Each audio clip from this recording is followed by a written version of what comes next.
నేహ తన పేద కుటుంబంతో కలిసి ఒక చిన్న ఇంట్లో జీవిస్తూ ఉంటుంది. అక్కడ సుఖ సంతోషాల విషయం పక్కన పెడితే కనీసం 2 పూటలా భోజనం దొరకటం కూడా నేహ ఇంకా తన కుటుంబానికి పెద్ద విశేషమే. నన్ను క్షమించు. నేను నిన్ను ఎప్పుడూ సంతోషంగా ఉంచలేకపోయాను. ఈ రోజు కేవలం నా వల్లనే మనం అందరం కూడా ఈ పేదరికాన్ని అనుభవిస్తున్నాం. ప్రతి పైసా లెక్క పెట్టుకోవాల్సి వస్తుంది. నాన్న చెప్పింది అక్షరాలా నిజం. సోమరితనమే నన్ను ముంచుతుందని. రవి, దయచేసి మీరలా మాట్లాడకండి. చూడు నాన్న, అయిపోయిన దాన్ని తలుచుకొని బాధపడితే ఏం ప్రయోజనం? ఏదైనా మంచి కంపెనీలో ఉద్యోగం సంపాదించడానికి ప్రయత్నించు. ఎందుకంటే నువ్వు బాగా చదువుకున్నావు, చాలా తెలివైన వాడివి.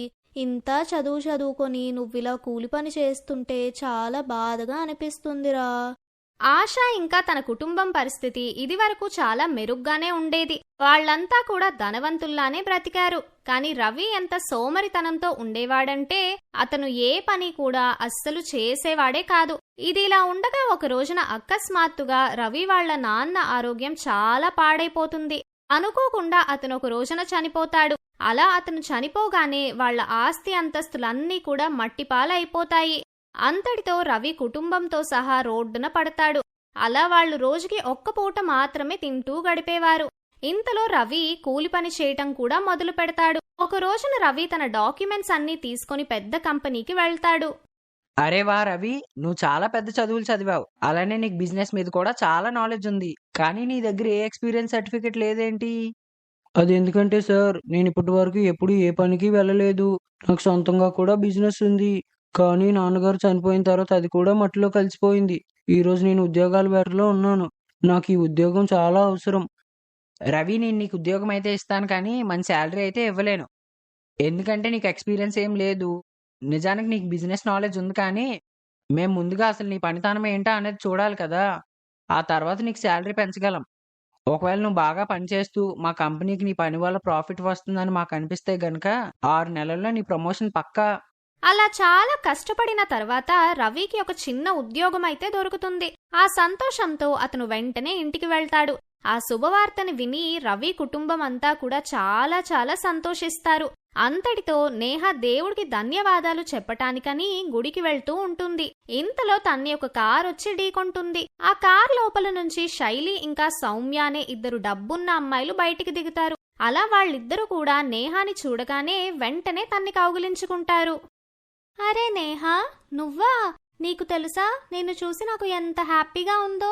కానీ నాకు ఒక విషయం అస్సలు అర్థం కాలేదు. పెళ్లి తర్వాత ఎందుకని నువ్వు మన రిలేషన్ ని ఇలా బ్రేక్ చేశావు? అసలు ఎక్కడుంటున్నావు నువ్వు?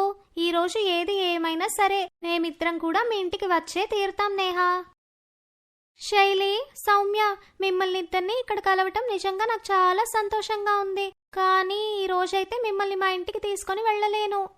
ఎందుకని వద్దంటున్నావు నేహా? మేమిద్దరం మీ ఇంటికి ఎందుకు రాకూడదు? అయినా ఏంటి నేహా ఇలా రెడీ అయ్యావు నువ్వు? అసలే నువ్వు ఒక పెద్ద బిజినెస్ మ్యాన్ ఇంటికి కోడలివి. ఇలా తయారై బయట తిరిగితే జనమంతా నిన్ను చూసి ఏమనుకుంటారు చెప్పు? ఎవ్వరూ ఏమీ అనుకోరు. ఎందుకంటే నేను ఇదివరకట్లాగా డబ్బున్న అమ్మాయిని కాదు. ఇప్పుడు మీ ఫ్రెండ్ ఒక పేద అమ్మాయి అయిపోయింది. అలానే నాకు బాగా తెలుసు మీరొక పేద అమ్మాయితో స్నేహం అస్సలు చేయరని. అందుకే అన్నాను మీరు మా ఇంటికి రావద్దు అని. అక్కడికి వచ్చి నా పేదరికాన్ని, నా కుటుంబాన్ని మీరు ఎగతాళి చేస్తే నేను తట్టుకోలేను. దయచేసి మీరు మీ ఇంటికి వెళ్ళిపోండి. అలా చెప్పి నేహ తన 2 స్నేహితుల ముందు ఏడవటం మొదలు పెడుతుంది. అలా నేహాని ఆ పరిస్థితిలో చూసిన సౌమ్య ఇంకా శైలి కలిసి తన కన్నీళ్లను తుడుస్తూ ఇలా అంటూ ఉంటారు. నేహ, నీకు మన ఫ్రెండ్షిప్ మీద అస్సలు నమ్మకమే లేదా? అసలు అలా ఎలా ఆలోచించావు చెప్పు నువ్వు? నువ్వు పేదదానివైపోతే మేమింక నీతో ఫ్రెండ్షిప్ ని వదిలేస్తామా? స్నేహం అనేది మనసుకు సంబంధించింది, డబ్బులకు కాదు నేహా. హా నేహా, సౌమ్య చెప్పింది అక్షరాల నిజం. అసలు నువ్వు చెప్పు, నీ పరిస్థితి ఇలా ఎందుకు అయిందో ఏంటో అన్నది. శైలి ఇంకా సౌమ్యాలు అడిగేసరికి నేహ వాళ్ళిద్దరికీ జరిగిన విషయమంతా కూడా చెప్తుంది. ఆ తర్వాత నేహ తన 2 స్నేహితులకు దండం పెడుతూ చెప్తుంది. నేను మీకు విషయమంతా కూడా చెప్పేశాను. అందుకే ప్లీజ్ ఇంక నన్ను ఏ ఇబ్బంది పెట్టకండి. ఏ రోజైతే నా ఆర్థిక పరిస్థితి మళ్ళీ బాగుపడుతుందో ఆ రోజు మిమ్మల్ని తప్పకుండా నేనే స్వయంగా పిలుస్తాను మా ఇంటికి. ఇప్పుడు మా ఇంట్లో మీరు కూర్చోడానికి ప్లేసే లేదు. అలాగే మీకు మర్యాదలు చేయడానికి కూడా ఏమీ లేవు మా ఇంట్లో. ఈ పేద ఫ్రెండ్ నిజంగా మీ ఫ్రెండ్ అయితే నన్ను అస్సలు ఇబ్బంది పెట్టొద్దు ప్లీజ్. సరే నేహా, నిజంగా నువ్వు ఇలానే కోరుకుంటే గనక మేం నీ ఇంటికి ఇప్పుడైతే అస్సలు రాము, నువ్వు అడిగినట్టే. అలానే మేము నీకు ఇప్పుడే చెప్పేస్తున్నాం, 10 రోజుల తర్వాత అయితే మేమిద్దరం మీ ఇంటికి తప్పకుండా వస్తాం. ఆ రోజు నువ్వు మమ్మల్ని అస్సలు ఆపలేవు, చూసుకో. 10 రోజుల తర్వాత ఏముందిలే మర్చిపోతారు అని అనుకోకు, మేమైతే అస్సలు మర్చిపోం నేహా. అరే హా నేహా, ఆ రోజు కేవలం మేం మాత్రమే రాము, మాతో పాటు మా హస్బెండ్స్ ని కూడా తీసుకొస్తాం. నీకు ఓకేనా? వద్దు శైలి, వద్దు సౌమ్య, ప్లీజ్ మీ హస్బెండ్స్ తో కలిసి అస్సలు రావద్దు. ఒకవేళ మీరు మీ హస్బెండ్స్ తో కలిసి వచ్చారనుకో, నాకున్న పరువు మొత్తం పోతుంది. మీ హస్బెండ్స్ ఏమనుకుంటారు? మీరేమో ఇంత ధనవంతులు, నేనేమో చూస్తే ఇలా ఉన్నాను. నా పేదరికం వల్ల వచ్చిన మీ హస్బెండ్స్ ఏమో ఇన్సల్ట్ గా ఫీల్ అయ్యే ఛాన్స్ ఉంటుంది. అందుకే ప్లీజ్ వద్దు. ఇంకా ఆపు నేహా, మేమస్సలు నీ మాట వినేదే లేదు. మా హస్బెండ్స్ ఎప్పటి నుంచి నిన్ను కలవడానికి ట్రై చేస్తున్నారో తెలుసా? ఈ రోజు దొరక్క అవకాశం దొరికింది, మేము అస్సలు వదులుకోము. అలానే ప్లీజ్ అస్తమాను నువ్వు ఇలా రిచ్ పూరని భేదాలు మాట్లాడుతూ ఉండకు. అయినా మన ముగ్గురం ఫ్రెండ్స్ కదా, ఫ్రెండ్స్ మధ్యలో ఇవన్నీ ఏంటి చెప్పు? అయినా నేహా, అసలు నువ్వు అలా ఎలా అనుకున్నావు? మా భర్తలిద్దరూ నిన్ను హేళన చేస్తారు, ఇంకా నీ దగ్గరికి వస్తే వాళ్ళకి ఇన్సల్టింగ్ గా ఉంటుందని. మనం ఫ్రెండ్స్ నేహా, నువ్వు అస్సలు దిగులు పడకు. మంచి వాళ్ళకెప్పుడు దేవుడు మంచే చేస్తాడు. నేహా అలా చెప్పడంతో సౌమ్య ఇంకా శైలి అప్పుడైతే ఇంటికి వెళ్లరు, కానీ 10 రోజుల తర్వాతైతే వాళ్ల భర్తలతో కలిసి ఖచ్చితంగా ఇంటికి వస్తామని మాత్రం చెప్తారు. పాపం నేహాకి ఈ విషయం వినగానే చాలా కంగారు పుడుతుంది.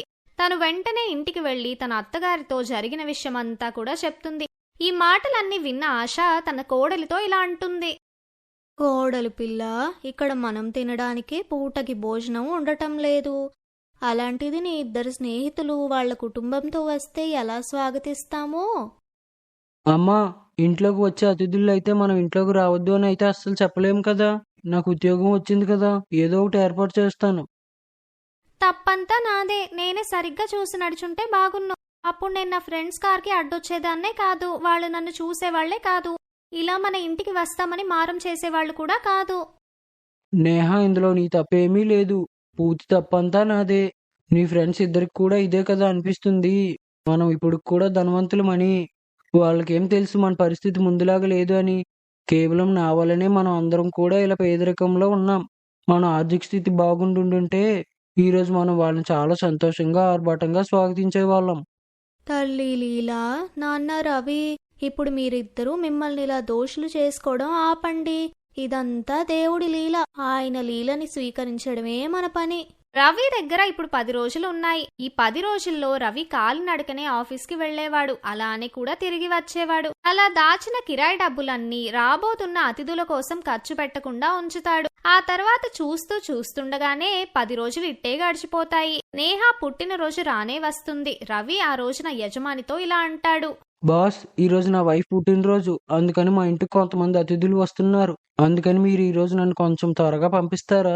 అరే వా రవి, మీ ఇంటికి అతిథులు రాబోతున్నారా? ఈ రోజు నేను కూడా నా భార్యతో కలిసి తన ఫ్రెండ్ ఇంటికి వెళ్తున్నాం. తన చిన్నప్పటి స్నేహితురాలంట, అలానే తన పుట్టినరోజు కూడా అంట. అందుకే నేను ఆరాంగా ఈ రోజు త్వరగా ఇంటికి వెళ్ళిపోవచ్చు. అలానే అతిథుల్ని స్వాగతించడానికి అన్ని సిద్ధం చేసుకో, ఎందుకంటే నేను కూడా వెళ్ళడం చాలా ముఖ్యం. అదీ కాక నువ్వు ఇక్కడ చాలా కష్టపడి పనిచేస్తున్నావు, ఎక్స్ట్రా వర్కింగ్ అవర్స్ కూడా చేస్తున్నావు. నీ పనితనం చూసి నాకు చాలా సంతోషిస్తున్నాను. సురేష్ రవి పనితనం చూసి చాలా సంతోషంగా ఆ రోజు తను త్వరగా వెళ్లిపోవటానికి ఒప్పేసుకుంటాడు. రవి ఇంటికి వెళ్లేటప్పుడు తన భార్య కోసమని ఒక చిన్న కేక్, ఇంకా వచ్చే అతిథుల కోసం స్నాక్స్ ఇంకా బిస్కెట్స్ కూడా తీసుకెళ్తాడు. అలా రాత్రి అయ్యేసరికి శైలి ఇంకా సౌమ్య వాళ్ళ హస్బెండ్స్ సురేష్ ఇంకా నితిన్తో కలిసి నేహా ఇంటికి వచ్చేస్తారు. అక్కడ రవి అతని యజమానైన సురేష్ ను చూసి ఆశ్చర్యపోతాడు. అప్పుడు సురేష్ ఇలా అంటాడు. జనం అనే మాట నిజం. ఈ ప్రపంచం చాలా చిన్నది సౌమ్య. నేహాని చిన్నప్పుడు స్నేహితురాలు, తను నాకు పరిచయం చేయాలనుకున్నావు కదా. కానీ నేహా భర్త అయితే నాకు చాలా బాగా తెలుసు. రవి నా కంపెనీలోనే పనిచేస్తాడు. చూసావా నేహా, నువ్వు అనవసరంగా చాలా భయపడ్డావు. నీ ఇద్దరు డబ్బున్న స్నేహితురాలు వస్తే వాళ్ళని ఎలా చూడాలి, వాళ్ళని ఎలా ఇన్వైట్ చేయాలి, ఎలాంటి మర్యాదలు చేయాలని ఎంత ఆలోచించావు. నా భర్త నీ భర్త చేసే పనికి ముందు నుంచే ఎంతో సంతోషిస్తూ ఉన్నారు. ఇప్పుడు చూడు, ధనవంతులమైన మేమిద్దరం కూడా ఒక పేద స్నేహితురాలింటికి కాదు, నా భర్త దగ్గర పనిచేసి ఒక నిజాయితీపరుడైన కష్టపడే ఎంప్లాయ్ ఇంటికి వచ్చాము. ఖచ్చితంగా ఈ శుభ సందర్భంలో మనం చాలా పెద్ద పార్టీ చేసుకోవాల్సిందే. అంతేగా మరి. అది కాక ఈ రోజు నా భార్య పుట్టినరోజు కూడా. నేను ఇప్పుడే వెళ్ళి మనందరికీ ఏమైనా తీసుకొని వస్తాను. అరే రవి, నువ్వు బయటికి వెళ్లాల్సిన అవసరం ఏమీ లేదు. ఇప్పటికి ఇంకా నేను నీ శాలరీ కూడా ఇవ్వలేదు కదా. అలానే నేను నీకు ఇచ్చిన మాట ప్రకారంగా నీ పనితనం చూసి సంతోషిస్తున్నాను కాబట్టి నువ్వు దిగులు పడకు. ఈ నెల నుంచి నీ శాలరీ పెంచుతున్నాను. ఈ రోజు నేహ పుట్టినరోజు అయితే తనెందుకు డబ్బులు ఖర్చు పెడుతుంది? మేమందరం కలిసి నేహాకు పార్టీ చేస్తాం. ఏంటి పార్టీనా? సురేష్ అన్నయ్య, మీరు మా ఇంటికి వచ్చి మరీ నా భర్త శాలరీని పెంచారు. మా పేదరికంలో మీరు చేసిన ఈ సహాయాన్ని నేను అసలు ఎప్పటికీ మర్చిపోను. నేహా, నువ్వు మా ఫ్రెండ్వి. ప్లీజ్ ఇలాంటి మాటలు మాట్లాడి మమ్మల్ని వేరు చేయకు. ఈ రోజు అసలే చాలా ప్రత్యేకమైన రోజు కదా. పదండి, మనమంతా వెళ్ళి హ్యాపీగా సెలబ్రేట్ చేద్దాం. ఈ విధంగా ఇద్దరు డబ్బున్న స్నేహితులు వాళ్ళ పేద స్నేహితురాలి ఇంటికైతే వెళ్తారు. అలానే తన పుట్టినరోజున పెద్ద పార్టీ కూడా ఇస్తారు. ఈ విధంగా వాళ్ళందరూ కలిసి ఆ స్పెషల్ డేని ఇంకా స్పెషల్ గా మార్చేస్తారు. అలా రవి కూడా చాలా కొద్ది సమయంలోనే అతని కష్టంతో విజయాన్ని సాధిస్తాడు. అలా వాళ్ళ ఆర్థిక పరిస్థితి ముందు ఉన్నట్టుగానే మెరుగుపడుతూ వస్తుంది. అంతటితో మళ్ళీ నేహ తన కుటుంబంతో కలిసి చాలా సంతోషంగా ఉంటుంది. సోన్పూర్ అనే గ్రామంలో నాతాలాల్ తన భార్య సుమిత్ర మరియు ఇద్దరు కుమార్తెలతో కలిసి నివసిస్తున్నాడు. తన ఇద్దరు కుమార్తెలకు ఇప్పుడు పెళ్లి వయసు వచ్చింది. వాళ్ళిద్దరి వయసు మధ్యలో కేవలం 1 సంవత్సరమే తేడా ఉంది. కానీ నాతాలాల్ పేదవాడు కావడంతో వాళ్ళిద్దరికీ ఒకేసారి పెళ్లి చేద్దాం అనుకున్నాడు. కానీ తన ఇద్దరు కూతుళ్లలో ఒక కూతురు తెల్లగా ఉండగా ఇంకో కూతురు కొంచెం నల్లగా ఉంటుంది. అందుకే తనకి పెళ్లి సంబంధాలు వెతకడంలో నాతాలాల్కు కాస్త కష్టంగా ఉంది. అమ్మా, నువ్వు రాగినికి చాలా డేస్గా మ్యాచెస్ చూస్తున్నావు, కానీ ఒక్క అబ్బాయి కూడా దాన్ని పెళ్లి చేసుకోవడానికి సిద్ధంగా లేడు. ఇదిలానే కొనసాగితే దానివల్ల నా పెళ్లి కూడా అవ్వకుండా ఉండిపోతానేమో. నీకు బుర్ర ఏమైనా చెడిపోయిందా? నువ్వేం మాట్లాడుతున్నావో నీకు అర్థమవుతోందా? నేనేం చెప్తున్నానో నాకు చాలా బాగా తెలుసు. మీరెందుకని ఇప్పుడు నా మీద అరుస్తున్నారు? ఒక్క అబ్బాయి కూడా తన్ని పెళ్లి చేసుకోవడానికి రెడీగా లేడు. మీకు కూడా ఈ విషయం బాగా తెలుసు. దానివల్ల ఇక్కడ నా వయసు వృధాగా పోయేలా ఉంది. కిందటి వారం ఒక అబ్బాయి వాళ్ళు నన్ను చూసుకోవడానికి వచ్చారు. వాళ్ళ ఆస్తిపాస్తులు ఎంత బాగున్నాయి, కానీ వాళ్ళ చిన్న కొడుక్కి మన రాగిని నచ్చలేదనే కదా మీరు ఈ సంబంధాన్ని ఇలా చెడగొట్టారు. నేను ఆ సంబంధం వద్దు అన్నది వాళ్ళకి రాగిని నచ్చలేదని కాదు. నేనెందుకు వద్దన్నానంటే నాకు వేరే వాళ్ళ ద్వారా తెలిసింది ఆ అబ్బాయి అంత మంచివాడు కాదని. అయ్యో అమ్మా, ఇంకా ఎంతకాలం ఇలాంటి సాకులు చెప్తూ ఉంటావు నువ్వు? సరే వదిలే, నాకు ఆఫీస్కి టైం అవుతుంది. నేను ఆఫీస్కి బయలుదేరి వెళ్ళాలి. నువ్వు ఒక్కదానివే ఎలా వెళ్తావు? రాగిని కూడా రోజు నీతోనే కలిసి ఆఫీస్కి వస్తుంది కదా. సారీ ప్రియాంక, ఈరోజు నేను తయారవ్వటానికి కాస్త లేట్ అయిపోయింది. పద, మనం త్వరగా ఆఫీస్కి వెళ్దాం. ఏంటి, నీకు కూడా రెడీ అవ్వటానికి లేట్ అయిందా? అయినా ఎందుకు నువ్వు రెడీ అవ్వటం? నువ్వు ఎంత రెడీ అయినా ఇలానే ఉంటావు. కాబట్టి రేపటి నుంచి నువ్వు అనవసరంగా రెడీ అవ్వటానికి టైం వేస్ట్ చేసుకోకు. చూడు ఎలా విడగొట్టే మాటలు మాట్లాడుతుందో. ఇలాంటి మాటలు మాట్లాడకుండా ఉండలేవా నువ్వు? పర్లేదు వదిలేయమ్మా, అయినా ప్రియాంక ఏదో సరదాగా అనుంటుందిలే. రాగిని నల్లగా ఉండటం వల్ల చిన్నప్పటి నుండి తననందరూ ఎగతాళి చేసేవాళ్లు. దాని మూలంగా తన కుటుంబంలో ఎవరైనా ఏమైనా అన్నా తను భరించేసేది. కానీ తన సొంత చెల్లెలు తన రంగు గురించి అనేసరికి రాగిని చాలా బాధపడింది. అయినప్పటికీ తను బాధను బయటికి చూపించకుండా నవ్వుతూ మాట మార్చేసింది. అక్క చెల్లెళ్ళిద్దరూ కలిసి ఆఫీస్కి బయలుదేరారు. ఆ రోజే ఆఫీస్లో ఒక కొత్త అబ్బాయి జాయిన్ అయ్యాడు. హే శీతల్, ఈరోజు జాయిన్ అయిన కొత్త అబ్బాయిని చూసావా? ఎంత హ్యాండ్సమ్గా ఉన్నాడు కదా. హ్యాండ్సమ్గానే ఉన్నాడు. ఏదేమైనా నాకిప్పుడు పెళ్లి వయసు వచ్చేసింది కదా. ఇంత అందమైన అబ్బాయిని పెళ్లి చేసుకుంటేనే కదా నా పర్సనాలిటీని కూడా మ్యాచ్ చేయగలుగుతాడు. నిజమే ప్రియాంక, కానీ నేను నీ గురించి ఏమీ వర్రీ అవడం లేదు. ఎందుకంటే నీకెప్పటికైనా మంచి అబ్బాయి దొరుకుతాడు. నా టెన్షన్ అంతా మీ అక్క కోసమే. తనకి ఎప్పటికైనా ఎవరైనా దొరుకుతారో లేదో అని. అంతేకాదు, అందంగా లేని అమ్మాయిలను పెళ్లి చేసుకున్న హస్బెండ్స్ వాళ్ళని ఎక్కువగా మోసం చేస్తూ ఉంటారంట. మీ అక్కకు కూడా అలా అవ్వకూడదని నేను కోరుకుంటున్నాను. అయినా తనకేం జరుగుతుందో ఏం జరగదో అనేది నాకు అనవసరం. నేను నా గురించి మాత్రమే ఆలోచించుకుంటాను. దాని గురించి నాకెందుకు? నేను నా లైఫ్ని మాత్రమే సెట్ చేసుకుంటా. దానికి ఎలాంటి భర్త దొరికితే నాకెందుకు? ఫస్ట్ దానికి అసలు భర్త దొరకాలి కదా, అదే పెద్ద విషయం దానికి. రాగిణిని ఎగతాళి చేస్తూ అక్కడ వాళ్ళిద్దరూ గట్టిగా నవ్వడం ప్రారంభించారు. కొన్ని రోజులు గడిచిన తరువాత ఆఫీస్లోని ఆ కొత్త అబ్బాయితో ప్రియాంక మాట్లాడటం మొదలుపెట్టింది. క్రమంగా ఇద్దరూ కలిసి టైం స్పెండ్ చేయడం కూడా స్టార్ట్ చేశారు. ఒకరోజు ఆ అబ్బాయికి ప్రియాంకకి మధ్య ఉన్న స్నేహం గురించి రాగిణికి తెలుస్తుంది. ప్రియాంకకు ఎంత మంచి అబ్బాయి దొరికాడో, తను చాలా సంతోషంగా కనిపిస్తుంది. నాకు కూడా అలా నన్ను ఆనందంగా ఉంచే అబ్బాయి దొరికితే ఎంత బాగుంటుందో అనిపిస్తుంది. ఏదైతే తనకి ఒక మంచి అబ్బాయి దొరికి సంతోషంగా ఉంది కదా, నేను కూడా సంతోషిస్తాను తనని చూసి. ప్రియాంక సంతోషాన్ని చూసి రాగిణి కూడా చాలా సంతోషిస్తుంది. ఒకరోజు ప్రియాంక ఆఫీస్కి సెలవు తీసుకుంటుంది. ఆ రోజు రాగిని ఇంటికి వెళ్ళటానికి బస్ స్టాప్లో నిలబడి ఉండగా ఆ కొత్త అబ్బాయిని వేరెవరితోనో చూస్తుంది. అప్పుడు అతను ఇంకొక అమ్మాయి చేతులు పట్టుకొని ఉన్నాడు. ఇది చూసిన రాగినికి కాస్త వింతగా అనిపించి అతన్ని ఫాలో చేసుకుంటూ ఒక కేఫ్ వరకు చేరుకుంటుంది. ఓరి దేవుడా, ఈ అబ్బాయి ఇంకొక అమ్మాయితో పాటు ప్రియాంకని మోసం చేస్తున్నట్టున్నాడు. నేనిప్పుడే ఈ విషయాన్ని అర్జెంటుగా ప్రియాంకతో చెప్పాలి, లేదంటే ఈ వెధవ వల్ల నా చెల్లెలి జీవితం నాశనం అయ్యేలా ఉంది. నేను వీళ్ళిద్దరి ఫోటోని తీసి ప్రియాంకకిప్పుడే చూపిస్తాను, లేదంటే తను నన్ను నమ్మకపోవచ్చు. రాగిని తన పర్స్లోంచి ఫోన్ తీస్తుండగా తన ఫోన్లో ఛార్జింగ్ అయిపోయిందని గమనిస్తుంది. అయ్యో దేవుడా, ఈ ఫోన్ ఇప్పుడే స్విచ్ ఆఫ్ అవ్వాలా? అయినా పర్లేదు, నేను ఈ విషయాన్ని ఎలాగైనా ప్రియాంకకు చెప్తాను. రాగిని ఇంటికి వెళ్ళగానే ప్రియాంకకు ఈ విషయం చెప్పడానికి ప్రయత్నించింది. ప్రియాంక ఈ విషయం నమ్మకపోగా రాగిణిని తిట్టడం మొదలుపెట్టింది. నా సంతోషం చూస్తూ నువ్వు అస్సలు ఉండలేకపోతున్నావని నాకు బాగా తెలుస్తుందిలే, అందుకే ఇప్పుడు ఇదంతా చేస్తున్నావు. ఇప్పటి వరకు నీకు ఒక్క అబ్బాయి కూడా దొరకలేదు, అందుకే నేను సంతోషంగా ఉండేసరికి నీకు అస్సలు నచ్చట్లేదు. అసలు నువ్వు ఏమనుకుంటున్నావు? ఇప్పుడు నువ్వు చెప్పే ఈ మాటలన్నీ వినేసి నేను గిరీష్తో విడిపోతాను అనుకుంటున్నావా? అది అస్సలు జరగదు. ఏదేమైనా నేను గిరీష్నే పెళ్లి చేసుకుంటాను. నువ్వింకా కుళ్ళుకుంటూ ఉండాల్సిందే నన్ను చూసి. ఏంటి ప్రియాంక నువ్వు మాట్లాడేది? నువ్వు నా సొంత చెల్లెలివి. నేనెప్పుడూ నీ మంచి కోసమే ఆలోచిస్తాను, కానీ ఇలా ఆలోచిస్తానని ఎలా అనుకుంటున్నావు నువ్వు? నువ్విప్పుడు ఎన్ని తీయని మాటలు చెప్పినా నేను నీ మాటలకి అస్సలు పడను.